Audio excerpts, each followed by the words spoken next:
I'd like to see less pollution, and I'd like to see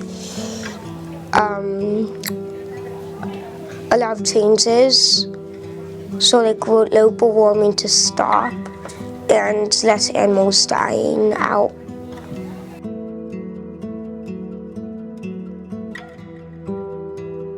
Cape Codders have a front row seat to climate change. We see it. We see it in the flooding of our streets during high tides. We see it in the erosion happening faster than originally anticipated. We see it in habitat loss of animal species, everything from birds to fish. And we see it in the storms that are more frequent and more intense.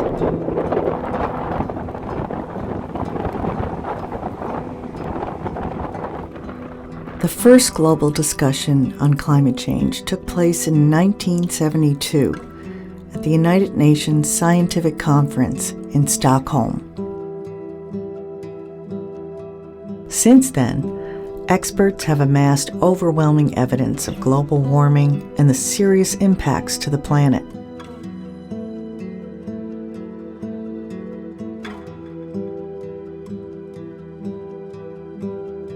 "50 years after that first meeting, the Earth's climate is warming faster than it has in 10,000 years.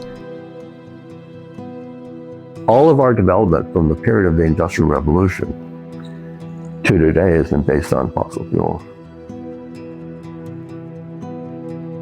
But because the change has been slow, it's tough to treat it like a crisis. Dr. Stormy Mayo tells us why it matters. These whales were built to this ecosystem, and it was a relatively slowly changing system. Slow by 1,000-fold. The temperature did change, but it changed very slowly. Now it's changing rapidly, and the capacity for both the system and the animals to adjust, and for us to understand it, is completely different.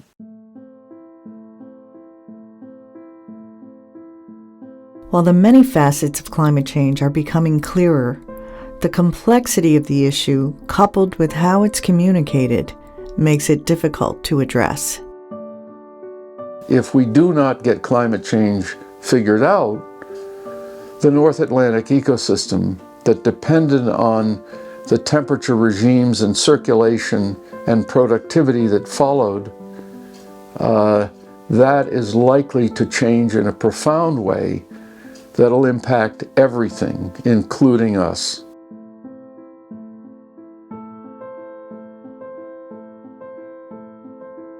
The response has been met with alarming headlines, angry activists, and a pervading sense of powerlessness.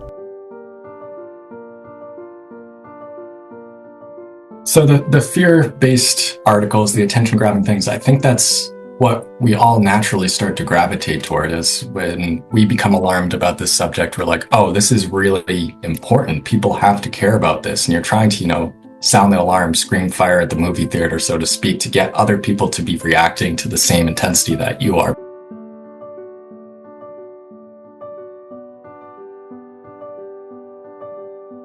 If you think about it, it starts here. In December 1968, the Apollo 8 mission launched, sending the first human spaceflight to travel beyond the Earth's atmosphere. They were orbiting the moon when one of them turned around. We were busy shooting pictures of the lunar surface for lunar landing sites. And then suddenly I looked out the window and here was this gorgeous orb coming up, and I thought, holy moly. And there over the lunar landscape was the Earth. The Earth was beautiful. It was the only thing in the whole universe that had any color. I put my thumb up to the window of the spacecraft, and I could completely hide the Earth behind my thumb.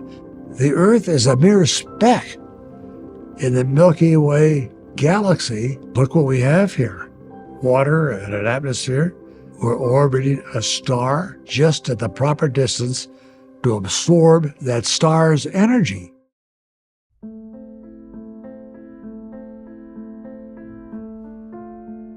We live on a planet, the only one we know of so far, that sustains life. Where the ocean produces 50% of the Earth's oxygen.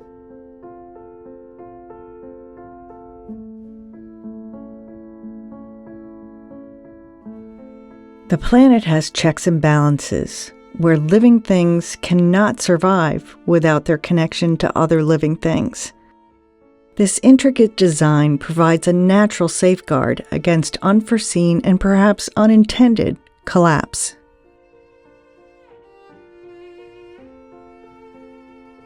The disruption of that balance sheet has consequences. You know, I went to this alternative doctor. He was interesting because he said to me, you know, you don't have an immune system.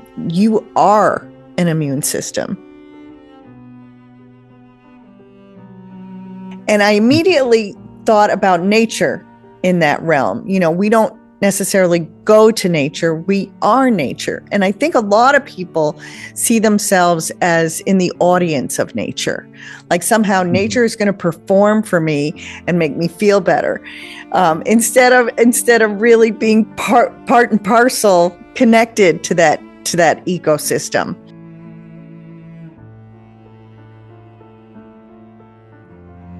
My name is Linda Coombs. I'm an elder in the Aquinnah Wampanoag tribe from Martha's Vineyard. You know, our history, and I use the word history, not myth, legend, story, any of those words that tell you something is not real. But so our history tells us that when the Creator put us on the earth, He gave us a set of instructions. We call it original instructions. Everything in creation has a set of instruction. It doesn't matter if it's a grain of sand, a tree, an ant, an elephant.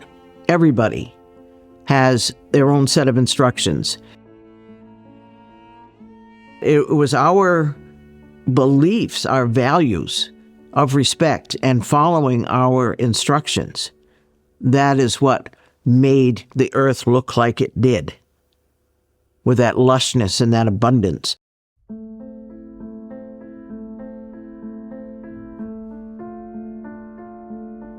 We were not the first beings to be created. The earth was here, the trees, the animals. We came along later. So we're younger. All the animals and all the plant beings, those are our elders. So we look to them to teach us.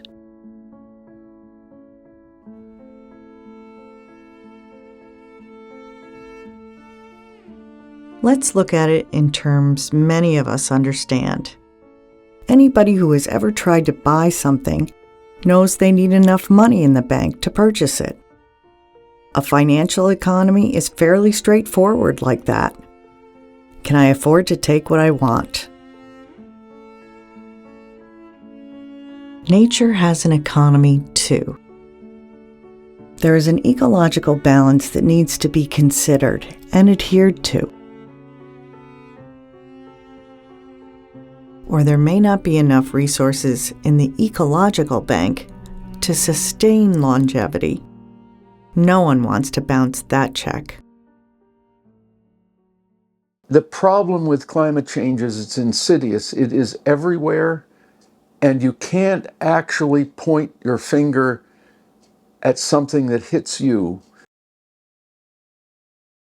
I think one of the things people don't realize about our coastal ecosystem on Cape Cod is just how wild it really is. I think that we think of beaches as a magical place to go and relax and sunbathe, read our book, maybe go swimming, and I do that too. I love the beach for that purpose. But it's a place that actually is truly wild. We have a thriving marine ecosystem. We have seals, we have sharks, we have an incredible diversity of fish.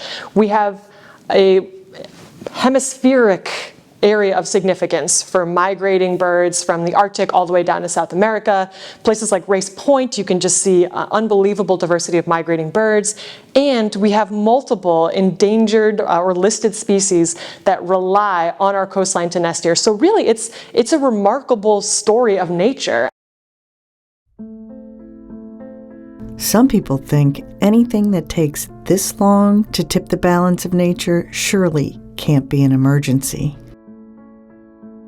We have worked really hard to separate ourselves from nature.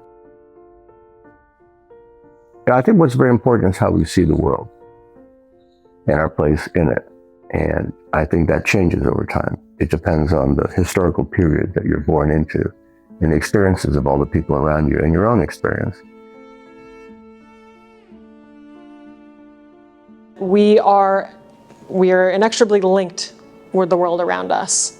And not only in a physical way, that we need our marshes, we need our dunes, we need our forests, we need all of the simplest things like oxygen, right? All of these things that we need from our environment, but also just for our well-being. We had a culture that tells us that we and the earth are one thing. The fact that we've held on to anything as Wampanoag people after 400 years is miraculous to me.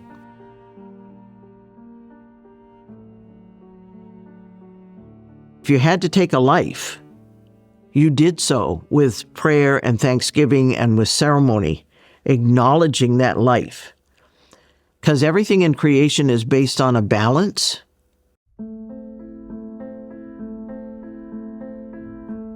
Whalers did not know, or certainly were not sensitive to, the fact that there could be an end to the number of whales. And frankly, we are more sensitive to the problem of carbon, but we're still driving automobiles. Every one of us who screams about climate change flies in airplanes and drives automobiles and mows lawns and all the other things, and then turns around and says, you know, what a horror we're visiting on the earth.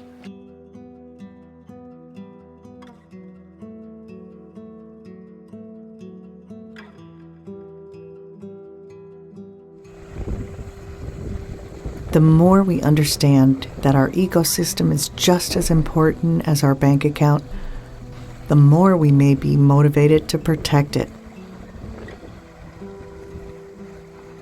I would have loved to take a high-speed train to the Cape.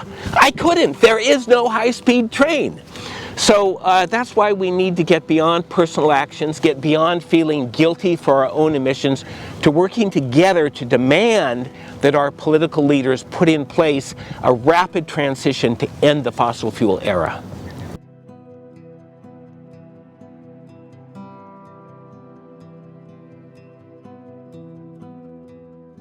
And while the planet can and does adapt to minor shifts within the system, the human decisions that have driven global production may be the very thing that interrupts nature's ability to stay in balance. Our instructions as human beings was to keep the earth as it was created. And our cultures were built around that. We had a system of values that sprang from that because they had to leave forest. We hunted deer. You know, for our food, for our clothing. We made tools from the bones. It's like when you take something, you have to give back. And part of giving back is being respectful of that life that you've taken. We are part of the natural system. Our lives depend on natural systems, on the water system, on clean air, on the climate, on the rains, on the cloud, on temperatures existing within a relatively narrow band. The reason temperature matters is it's kind of an index of a shift in climate, and that temperature change itself causes other changes. It's those other changes we care the most about.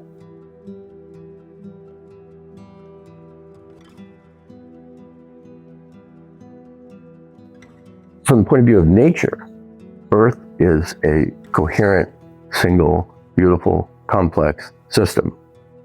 And it's not one that's parceled out with these lines on a map. That's a total human invention. We literally invented that. And we invest power in the nation state. It's the most powerful of all institutions we have. And we turn to the nation state to address problems. And the thing is, a state can be very good at managing its internal affairs, but it has no ability independently to manage global affairs. The way we are organized, you need countries to cooperate. And cooperation is something humans are fairly good at doing. But what we're asking them to do on climate change, I think, is harder than any other problem we've ever faced. So it's not a small thing.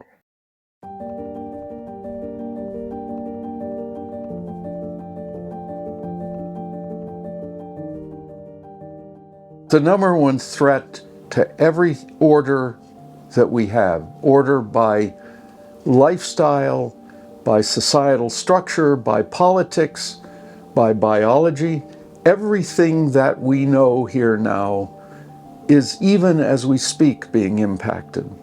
It's now not as big an impact, but the time is coming. And it comes slowly, and reversal is incredibly hard.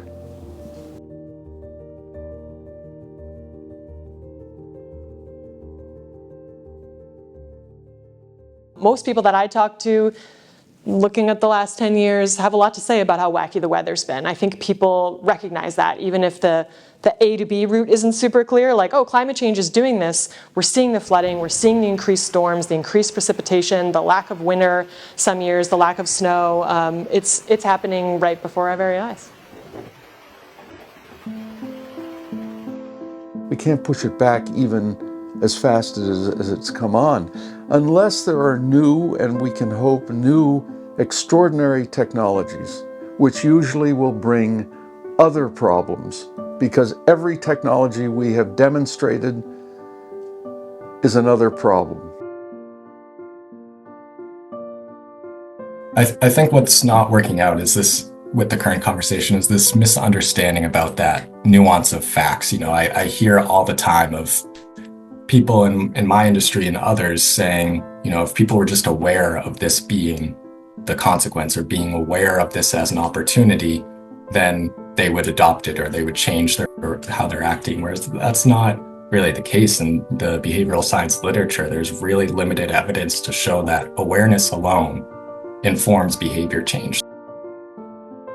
When we're dealing with something as overwhelming as climate change and so impactful to every single thing that we do, we're asking people to fundamentally change their lives. I always want people to understand why things are the way they are. If your diagnosis of the situation is wrong, the prescription is going to be wrong.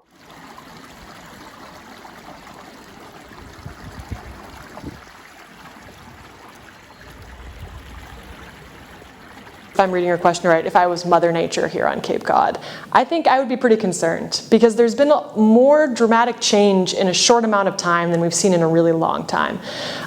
And so I think I would want to know more, right? I would want to understand more about what exactly is happening, and also know more about what we can do to fix it, what we can do to address it, right? We have the advantage now of an incredible network of scientists, of NGOs, of wildlife regulators, of protections in Massachusetts. We're really at the forefront of all of that. And so how can we do a little bit better? And that doesn't mean grand sweeping scary changes, but it means, you know, if I'm Mother Nature, I'm thinking about how can we be strategic here, and what are the habitats we most need to protect?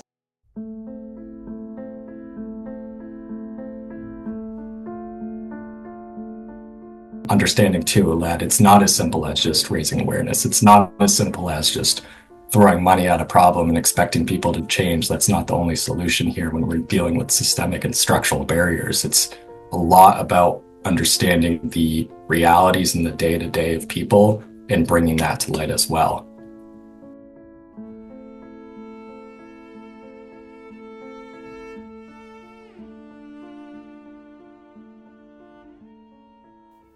Climate change is about this interconnection that is, wondrous and deep and imperfectly understood. But basically, you have a single system. It's not just the Cape and the Arctic is something totally different. We're all interconnected. That's something we're not used to. That's why the Apollo mission, when it sees the Earth that way, that's the vision that they see, those astronauts see. We tend not to think of it that way.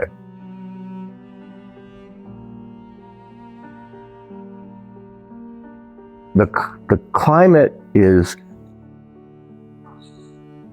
there's almost nothing more important when you think about it.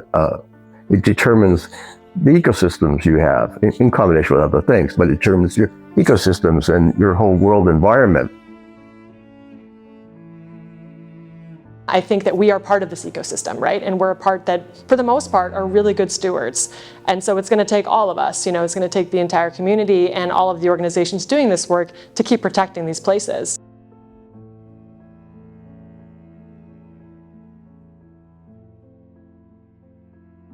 One way to think about this is we're all part of an economic system. So my house here on Cape Cod, we use natural gas, and natural gas is heating our home right now. And it's hard for me to switch to something else independently of everyone else. So if I wanted to, if we want to change emissions, and particularly you want to do it at a very high level, not small, you really want to do is focus on changing the system that we're all a part of. It's really important. So you've got these two things that are operating at the same time. There is this bottom up, and normally that bottom up expresses itself through democracy by voting for people who will try to solve the problem that you imagine. And what's important about democracy is that when you vote in favor of something and that gets adopted, you will have to do it, but so will everyone else. When people get excited about new technologies and new ideas, it becomes easier to change behavior. It's not like we haven't done it before. We did it with the adoption of unleaded gas. Smoking went from glamorous to gross. We have done this before. We have changed the way we see something and then changed our behavior because of it. A lot of things that happen we think are inevitable. And anyone who reads history knows that it's really not like that. And we're thinking about the future. And the same thing is about the future. What is going to be the future? Well, we can shape that. I think nature is something that may soon die out, and I hope we can save it.